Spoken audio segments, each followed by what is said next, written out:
Abartın söz dediler, sonra olurdur dediler. Kendilerine yalan söylediler, bunlar hep böyledirler. Yaramaz tavşan dediler.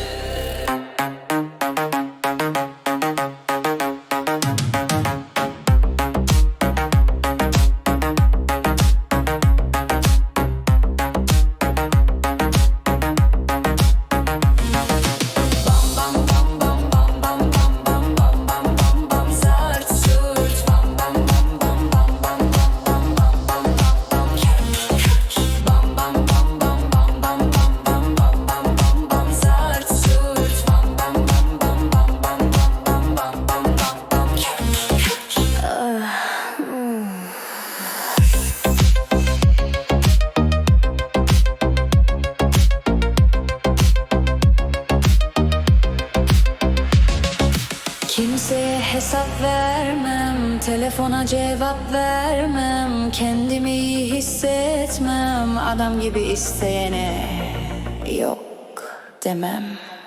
Ver ver ver ver ver ver ver ver ver.